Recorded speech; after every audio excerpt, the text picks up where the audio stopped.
Coming up on Mystic Fix, psychic Michael Abney dies on the operating table and then comes back to live his most epic life.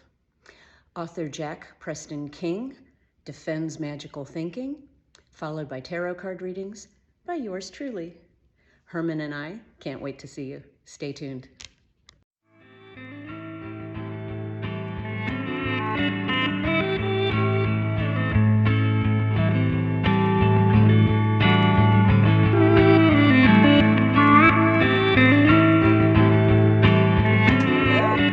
Excited to be here today on this the second show of Mystic Fix. I'm your host, Julia Gordon-Bramer. Our first show was a little awkward for me, but I found some gifts in that. One of them was in playing with the video cast. The camera angle was kind of bad. I was a little too far from my guest, and there was a lot of space in the middle. But that gave me the idea to do a kind of pop-up videos version of the program. If you're old enough to remember VH1 back in the 1990s. Today, our second episode corresponds with the Magician card, which I am holding up right here. We're going to talk to a visionary healer, Michael Abney, in the first segment, who about a year ago died on the operating table and came back to life. Then we'll go to author Jack Preston King, author of In Defense of Magical Thinking. We're going to remember the great poet and writer Sylvia Plath, who died 60 years ago on this day, and was a great practitioner of mysticism herself. And finally, Michael and I are going to tag team some readings for the callers. So let's introduce Michael now. So Michael, I have you as a visionary, entrepreneur, healer, and regarded as a spiritual thought leader. You have a mission of helping dreamers accelerate their evolution and wake up to the most epic life. I love that. Why don't you tell us a little bit about what you do and most especially about your story? Well, what I do is what I've always done my whole life is I see the energy around things and people and never really understood why when I was younger, and basically my whole life has been understanding and learning what it is and how to use it.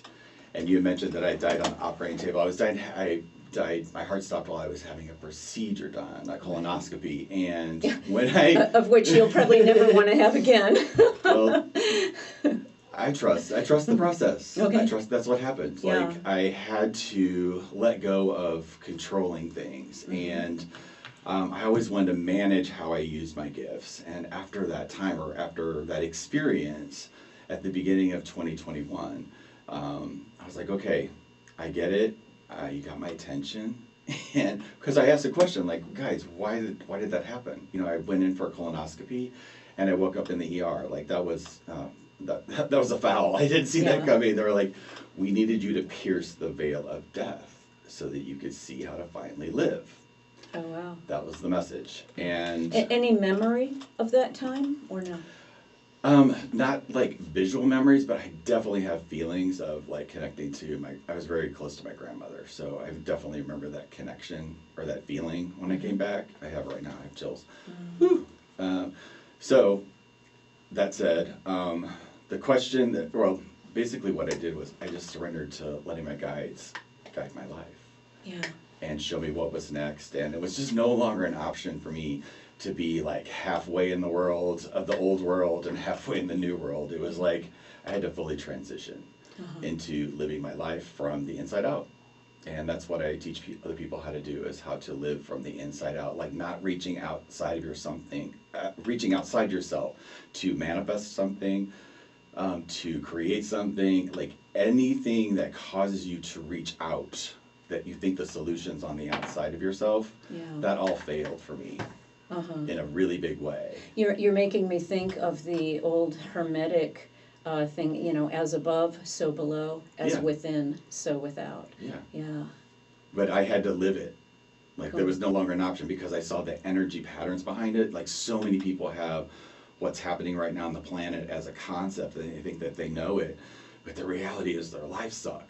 And they're not using it. And all of my information from my guides are all about the application of spiritual wisdom into our daily lives, so we start perceiving it beyond our five senses, because we all know we have way more than five. Right.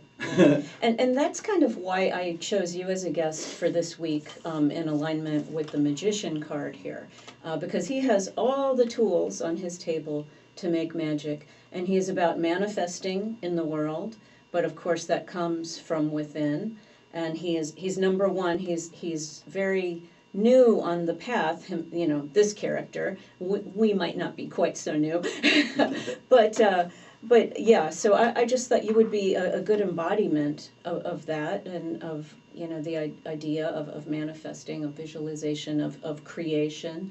That's my whole life. And we create ourselves first and foremost. And I was born on the day of the magician, 9/28. Love it. So yeah, it's in my blood. Love it. Yeah, I was born on the day of the strength card. And there's, for those of you who don't know what we're talking about, each day of the year the tarot card is selected for that day. So in alignment with your astrology and all kinds of things. So. So you had this experience, and you connected with your grandmother, you said. I remember her being in that space. That space. It was only less than, it was like 17 or 18 seconds, I think, that they said that my heart stopped. Wow. And so, but, when you're beyond time, like, I just remember coming back and having that experience that I knew my granny was there. Yeah. Was it peaceful? And relaxed. Okay. That's like one of the core things for manifesting anything, is to be in this world, right, and be peaceful. And right. It's like the aha for me was this, that came this year, was understanding that meditation wasn't really about was not about being still, it was about being relaxed. And change the game. Yeah, it's like we don't have to become anything. I think that's where people get it wrong. They're striving. They say, I want to become enlightened. I want to become self-actualized. And what I always teach my clients is it's more like returning to who you were on the day you were born, that perfect innocent soul, which was covered last week with the Fool card. And that person, we would never look at a baby and say, not quite, let's have him accomplish something before he's lovable, or let's have him have better hair. Like, that's ridiculous, but we put all that on ourselves all the time. And so yeah, it's finding out who you really are, who you always were. And that's harder work than it seems. Oh my God. It's like, just to be authentic and be yourself and not be scared, like, this is almost like another coming out process for me, especially like the channeling part, that they want me to keep doing that, keep expanding that. Sure, very and I've brave. so stayed away from that, like, you have no idea. I did not want to have that be perceived that way. Because people, they put labels and stuff, and it's like, I don't care, but their perception of me is diminished, and I want it to be just free, open, and accepting, but that's also, everything's just a mirror of me, so I have to practice what I preach. So it's like my own shame of that, it comes down to, like, not, I never was one to be able to fit in anywhere. So I don't think that's part of being in our line of work, No. We're the oddballs. No. But it's weird how that energy, if you're not aware of it, can suck you in. Because the whole world is designed, the old world does, I call it, like, it's just old Earth, and there's a new Earth. So it's like the way we used to do things was based off of one thing and one thing only. It was trying to survive something. Right. And the new Earth is about thriving. You can't survive in the new Earth energy that's on the planet right now. It's breaking down. You just can't do it. Yeah. You literally have to exit it. Yeah, strange times. Yeah. So applying what you teach to these strange times, how do you approach, there's a lot of serious depression, there's a lot of anger, there's addictions. How does what you do as a healer work with that kind of energy? If somebody comes to me with depression, well, I have a straight conversation with them, because depression, for energetically, not on a physical level, be really clear about that, but on an energetic level, your thoughts are in the past. Yeah, That's right. what causes the experience of the vibration in our body that we call depression. Mhm. And if you're anxious, it's because the opposite, you're in the future, future. right? That's what the Buddhists say. Yeah. So, well, it's true. It's like you have to create a lifestyle where you live in the moment. Yeah. Like there's no other way right now. Present moment is the only place of peace. Yeah. Yeah. And that you only enter it when you're relaxed. You can't take fear with you there. It doesn't allow you. It'll rebound you out of it. Right. Any lack, anything that's inauthentic, anything other than knowing yourself as the powerful being that we are, you can't enter into that inner womb, the inner world of who you really are. You know, like when I wake up in the morning, the very first thing that I do is I have a meeting with myself. And I like check that. in and see what the day is going to do, how it's going to work, and how I get to that place where I can connect. It's like connecting to the internet. That place requires you to be really relaxed. So do you formally meditate when you have this meeting? My guides gave me a meditation. It's like a relaxation meditation, and I do that meditation, and I'm instantly in that zone. So for those who aren't familiar with guides, because some people are listening to this show and they don't know what the heck we're talking about when we make references. Producer Leah is waving her hand. Yeah, Michael, why don't you explain how you got in touch with your guides, what your guides are, or who they are? For me, I can only explain my own personal experience with it. I can't explain anybody else's experience with it. But we all have these voices in our head, and actually September 11th is the first time that I heard them. Oh. Like I knew it was distinct and different from the voice in my head, because it grabbed my attention like no other. Because it was literally the moment that the plane hit the towers. That's the first time that it happened. I just finished reading Eckhart Tolle, Power of the Now, 3 times. It was just this magical moment on my porch, and it was like that happened. And my partner at the time said, "You need to watch this." And I came around the corner and saw the second plane hit. And something in me just broke open and said, "This is why you came here." And then from that point, a series of events happened that was all educational. It led me to one place. It was just this really fast journey, and I found myself 8 years later, 7 years later, 2008, I was driving to work. I was a hairdresser. I loved being a hairdresser. It was the most amazing thing in the world. But I was driving to work one day, and I was like, "You're done here. Sell the salon, you're done here." Wow. Oh, you had a salon? Yeah. Oh. I never saw myself ever doing anything different, because that was my ministry. That was my ministry. Like I worked. That's I important love those ministry. women. I had my hair done this morning. Then you know. I know. Like I used it. I was a Reiki master. Like it was the most amazing experience. I loved every one of them. Still do. But it was gone. And don't you see that everything you've ever done has been absolutely essential in building you? You know, you probably got skills in the Every step of the salon way. and in Reiki, and it all Everything. becomes who you are today. Every single thing that's ever happening is always bringing you to the next spot. Like Right. what got you here, it can't get you there, but you have a tool bag that you collect Even that will the help you get failures. Yeah. You know, nothing's a failure. That's the cool thing. Those are the ones that get you there the quickest. Yeah. Huge lessons, lots of teaching. Yeah. And we let our egos get, you know, the ego is where the pain is. Whenever we feel pain over something that we're trying to force happening, or you know, just trying to control or direct it a little too much, that's our ego. And there's no good in that. None. And my guides show me, like we were talking about guides. So they're a very specific energy that I now resonate with and know instantly. They're like an old friend. They've been there my whole life, and we've just gotten really, really close over the past couple of years. And I love them, and I love expressing what they have to offer. You know, like a ding will go off. You'll say something like you just said about the pain.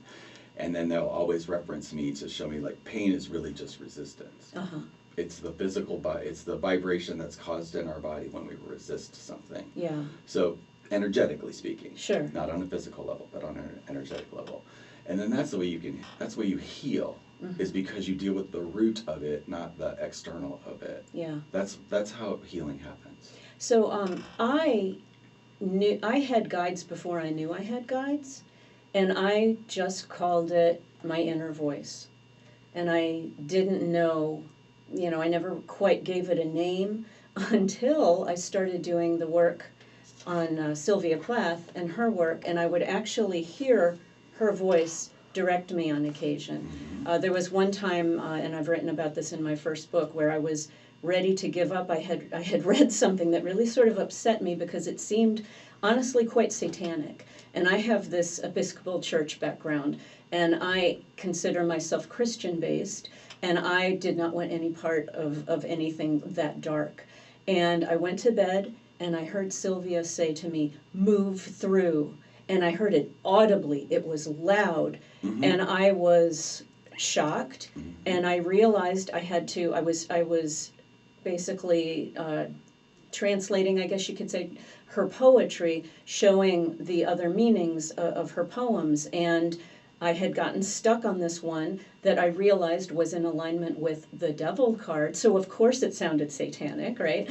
And I had to move through to the next card. So I was being set up for this sort of kind of devilish interpretation, but it frightened me at the time. And sometimes our guides don't tell us always what we want. Sometimes it can be, yeah. So we're running short on time right now. Michael, can you tell listeners how they can reach you if they want to talk to you, get guidance from you? Well, I have a website, michaelabneylife.com. It's just my name, life.com, and you can go there, or I have a YouTube channel that you can interact with me there. It's just at Michael Abney Life. Okay, yeah. Very cool. Thanks. Don't go anywhere. After these messages, Mystic Fix is back with author Jack Preston King to talk about the defense of magical thinking. We'll talk about the mysticism of Sylvia Plath some more, and do a couple of psychic readings. You're listening to Mystic Fix on News Talk STL 101.9 and 94.1. Right. Welcome back to Mystic Fix on News Talk STL 101.9 and 94.1. Our next guest is the author of 11 books with spiritual or supernatural themes, Jack Preston King. A former St. Louis resident, he had his Saul on the road to Damascus moment. You can tell I've been watching too much of The Chosen lately. Moment of enlightenment, what he calls his cosmic download, that he writes about. You can read more about that on his website. But the book that I am interested in talking about today, in line with our magician card theme, is In the Defense of Magical Thinking. How you doing, Jack? I'm doing great. What a wonderful introduction. Thank you. Yeah, thank you. You know, I was looking over your table of contents, and it's like it's all the best questions that I could ask you. So I'm just going to pull some of your questions out because I think it really sums up the book very well. What I love in just skimming this book is our experience of the world happens inside of our brains, and you explain that the same logic is can be used for the God experience. I was wondering if you could just elaborate on that a little bit. Well, absolutely. It's a collection of essays, so they don't all exactly connect together, but I'm going to do my best. Okay. I think the most important, probably the most important thing a person can come to realize that really sets you free in life is understanding that your experience of life is your life. I mean, that is life, and that what you decide, what you choose to recognize as real is what is real in your life, what is real for you, and that this thing we experience as the outside world is all happening inside our brains, just like when we're dreaming, or just like you'll have to edit some of this out. I'm like stammering now, trying to sum this up. But the idea that what we believe and what we understand and how we personally identify with the universe is what the universe becomes for us, and that's a really important insight. And it's not just like affirmations and wishful thinking. It goes beyond that to the point where your mind, your brain, and your mind create your universe, create your experience of life, and right. And you can take control of that. You can have a say in that. You're not a leaf on the wind being blown around by all the things that you've been told all your life. You can make that choice, and that's like the central insight to everything that has become my idea of my spiritual idea of the world. Mm-hmm. Great. You talk about how religious believers and atheists have more in common than they think. Absolutely, in that, and whenever you argue with atheists on Twitter, for example, that's something that I've done off and on for years. Which I'll interrupt and say that is where you and I met. Right. Yeah. And as much as Twitter has changed, I still enjoy it. So I'm still there. The thing is that almost pretty much everyone, including atheists, including believers, we all what we choose to understand about the outside world, about this world that we live in, is entirely based on our biases, what we want to be true, and that's just as true of atheists as it is of religious believers, and it's not just a tit for tat kind of thing. I mean, it's understanding that we construct our reality by the choices that we make. So when we, the very same that when a religious believer puts together their reality through the things that they understand and they believe in, and their experience of God, their experience of paranormal activities, their experience of an invisible world behind this obviously visible one, that's every bit as real as the atheist who says that science is the only thing that matters, and if I can't measure it, it's not real, and if I can't put it on that table and say see that thing right there, that's real. Mm-hmm. They're both constructing the world out of their beliefs, and that's okay. I mean, there's no criticism. We automatically we've all been trained in the Western culture to say, well, beliefs aren't real, things are real, and that's really new. I mean, that's only been happening for the past couple of hundred years, maybe. The whole Enlightenment, scientific revolution, all that is super new in human consciousness. We've never been quite as restricted in what we allow ourselves to think and believe and experience as we have, as human beings have been in our whole history. Yeah, it's kind of crazy that we put up with that. Now you believe that magical thinking is sort of formed in our developmental years, right? When we're young children, and so we get kind of used to thinking that way or not, correct? And so it comes easier for some people. I think it's terribly important that we encounter magical thinking as children, because if we don't, and when I say magical thinking, I'm talking about being raised in a religious education, going to church, that kind of thing, being raised believing in fairies and ghosts and space aliens and New Age things and stuff. I mean, I grew up in the 70s, so I had a big mix of all of that. But if you aren't allowed to have magical thinking as a child and really believe that the world, that there's an invisible dimension to the world, when you're an adult, you won't be able to do it. If you don't develop it as a child, you'll lose it eventually. And when I've met many adults who simply don't have the capacity to accept even their own paranormal experiences as real. They just can't do it. They're like, well, I must have just had a crazy moment or something, and they can't accept that because they grew up in a house that didn't go to church or didn't have any kind of spiritual beliefs at all, didn't read the astrology or the horoscopes, astrology in the newspaper, horoscopes in the newspaper, and so you really, it's a great divide. I mean, the way the brain develops, if you don't develop the capacity for that kind of magical thinking as a child, you can't develop it later as an adult. That's kind of sad, don't you think? I mean, do you think people are hopeless? Yeah, I think it's very sad because we all, in our culture, we assume that none of that's real. We assume that there is no God. That's just a fairy tale, and we assume that there are no ghosts. That's just a fairy tale. We tell our children this even in grade school. We tell ourselves this all our lives, and none of it's true. And I would say at least everyone should consider the possibility that that's not the way it is. That actually all of this stuff exists, that God exists, that pagan gods exist, that the supernatural exists. All these things are happening around us all the time, and we're filtering them out because our brains have shut that down. And if we didn't learn to include that as a category when we were children, if we don't get that magical thinking and learn to think of the supernatural as a category, as possibility in the world, we won't experience it as adults. Yeah. But that doesn't mean it's not there. It just means that we can't experience it. Kind of in the way some people have sensory development stronger than other senses. Yeah. Well, I think so too, and I think that we also tell ourselves, because we live in the scientific era, we tell ourselves that humans have 5 senses, and just the physical senses.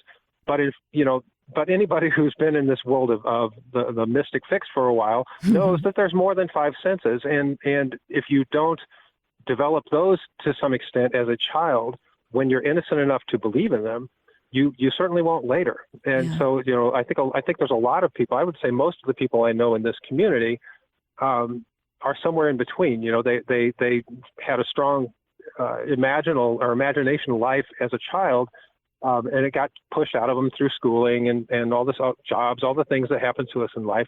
And as adults, they've sort of worked their part way back to that. And so maybe they don't have overwhelming mystical experiences, but they do have some. They have smaller ones. They understand. They're a little bit there. So thank God that they were able to have some kind of magical thinking as a child, because it allows them to have that as an adult. Kids who grow up with nothing but atheism and video games, that's a problem. I mean, even video games are a thing, because when you and I were growing up, those didn't exist. Right.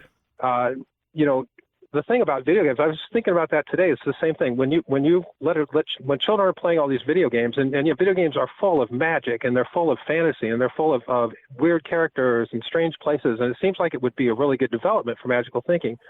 But it's also at the same time, every child who's playing a game knows they're playing a game. So they're learning pretty young. I mean, kids start with video games very young, and they're sorting the world into what's real and what's in the game, what's on the computer and what's in real life. And so they're still doing that categorizing thing, where they're pushing them, they're putting the magic in a box. What do you think about? Harder, I think. What do you think about like Harry Potter? I would think that Harry Potter turned a whole generation onto magical thinking. Do you agree? Yeah, I would think that that's true. I think movies are a little bit different, maybe, because I can tell you when I was a kid in the theater, and even somewhat as an adult, when you go to a movie in the theater, if you're really absorbed in it, you forget you're watching a movie. Watching a movie is much more like having a dream at night. You don't. Right.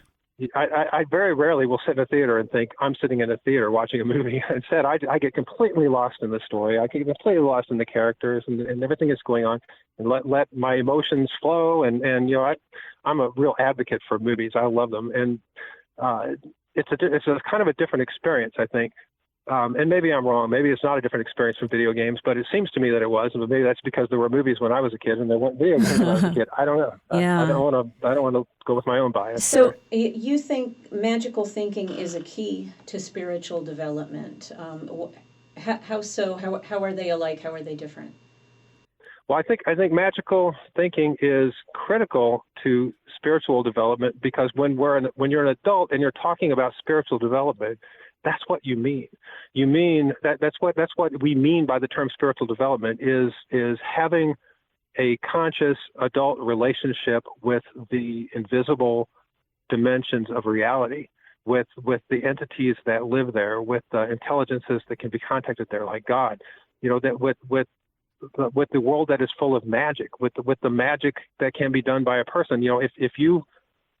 If you haven't had the opportunity, if you didn't have an opportunity in childhood to experience magical thinking and to be tolerated by the adults in your life and say, go play, and be left alone to play, it'll be really hard to get in touch with that as an adult, because you don't have the categories to think in, you don't have the categories to feel in.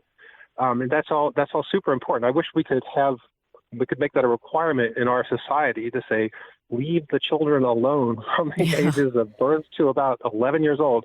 Let them do whatever they want. Let them play, because and don't tell them that it's just a dream. Don't tell them that it's just your imagination. Let them experience it themselves, because that's how you get adults who have the capacity for spiritual experience. Right. And really, I truly believe that's where sanity is today, with how intense everything is with politics and social issues and environmental and all we have is kind of that inner life to keep us whole. And you and I can look at Twitter and see just the pit of despair, and it's often tied to atheism, which I find very interesting. I have people who are quite combative with me sometimes on the subject of faith. And, it's not the kindest thing, but I often think, I usually don't respond this way, but I often think, and how's that atheism working for you? Because they're so unhappy. And yeah, I mean, to me, it seems to be the only place of any kind of peace. We don't have time to cover every point in your book, obviously, and I hope that we're going to get enough people interested in your book that they'll want to go get it for themselves. But you know, you make some good points, even in just the table of contents. Your worldview is not the world, and the God in your head is not the real God. Could you explain those a little bit? Well, sure. The idea that the God in your head is not the real God is really that's that whole conversation about the Twitter atheists and you know, what God are you believing in and what God are you not believing in? And the thing is that we're only human. We can construct concepts, ideas of what God is, of what spiritual dimensions are, but what we think about these things are not the things themselves. We always confuse the map for the territory. We confuse the finger pointing at the moon for the moon itself. And that's really important to sort that out if you're on a spiritual path. It's Plato's theory of forms, that there's only one true thing. Yeah. Exactly. And the fact that we are, for the most part, limited by 5 physical senses, and most of us really, you know, we don't tolerate believing in anything other than that. We couldn't, you know, we're cutting ourselves off from so much that is out there. So if you have a really clear idea of what God is and who God is and how God works and all that, that's still a good idea. That's not God. Mm-hmm. And when an atheist says your God doesn't exist, God isn't real, well, that's still their concept of God that they aren't believing. It's like, okay, well, don't believe in your own concept of God. That's fine, but that doesn't say anything about what's real at all. And that my book, in a lot of ways, that this book is walking a person through that process of sorting a lot of that out, so that when people are arguing with you, you understand. You know, most of the time when you get flustered when you're just having a conversation with an atheist on Twitter, most of the time when you get flustered, it's because you don't recognize it yourself, but you also accept these materialist, physicalist, scientific ideas of reality because you were trained to it. That's what they taught you in school. Right. That's the only story you've ever heard. And so you find it hard to argue around what they're putting out there. So you have to take this step back. And this book is all about taking that big step back and realize and seeing that that's not everything they're throwing you is garbage. I mean, it's really, it's just their ideas, just like you have your ideas. Right. And then you can escape that round robin of having to answer all their little questions and them trying to catch you in something and put you in a box. Okay, we have to wind it up here, but how can people find your books? I'll say plural books because you've got so many good titles there. Everything's on Amazon, and the easiest way to find out what's going on in my world is jackprestonking.com. Awesome. Thank you so much, Jack. Appreciate you talking to us today, and have a great afternoon. Thanks, Julia. Bye-bye. When we come back, we're going to talk some more about Sylvia Plath, and we're going to take some callers and do some readings. Michael and I will be tag teaming. See you in a few. Welcome back to Mystic Fix on NewsTalkSTL. All right, we're talking to Michelle right now. And Michelle, what's your question? Michael Abney and I are both going to tag team read you today. Oh, awesome. Well, first off, thank you for the reading. My question is, I would like to ask how Reiki fits into my future. Okay.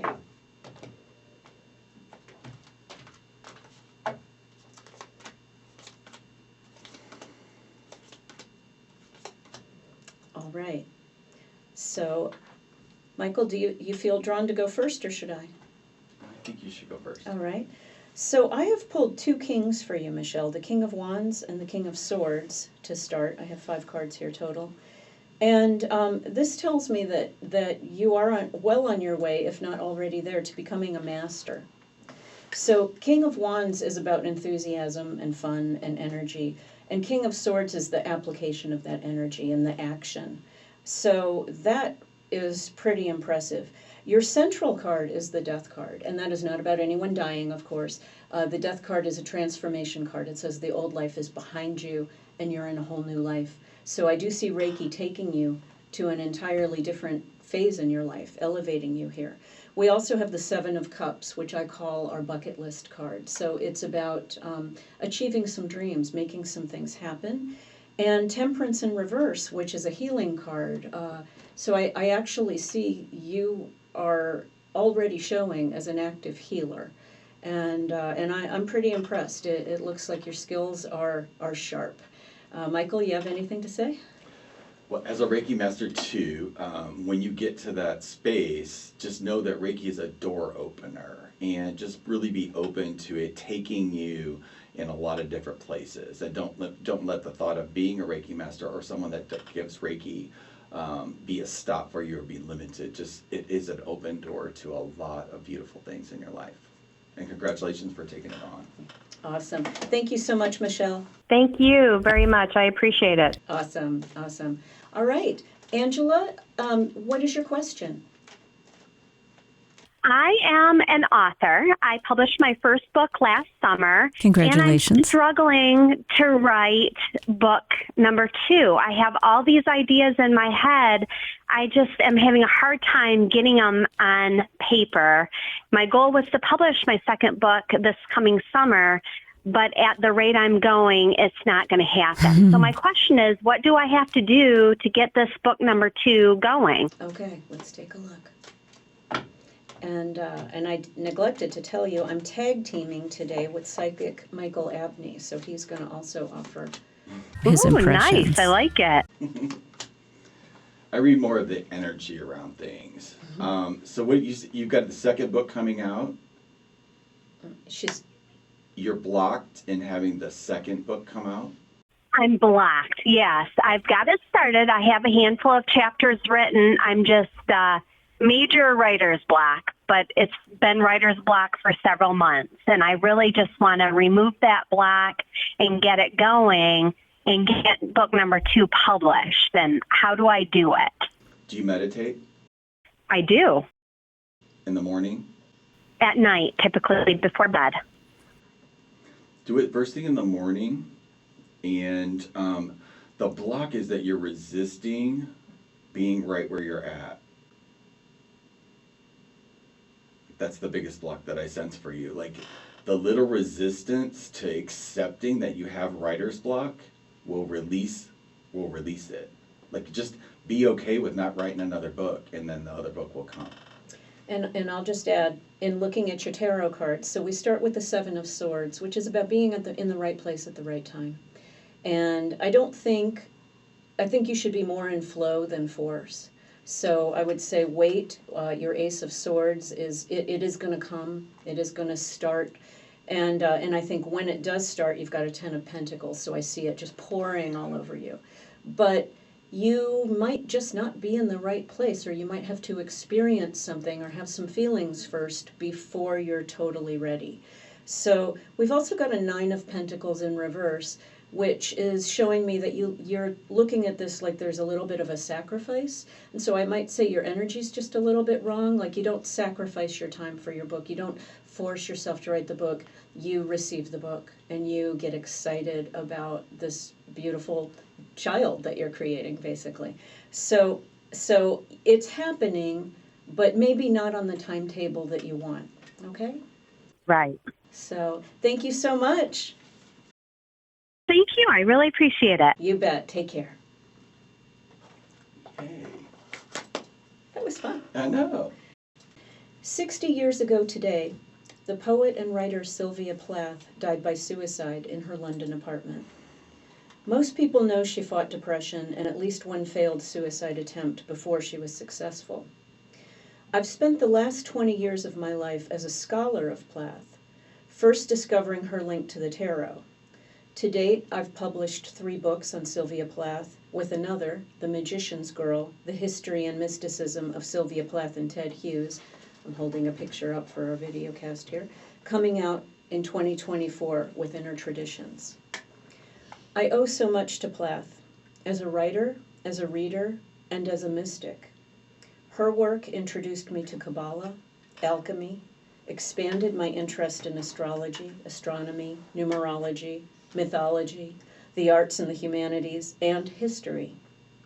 In my first book, Fixed Stars Govern a Life, Decoding Sylvia Plath, that was published in 2014, Stephen F. Austin State University Press, I show how each poem in Plath's Ariel can be read with 6 different meanings. Plath was a genius's genius.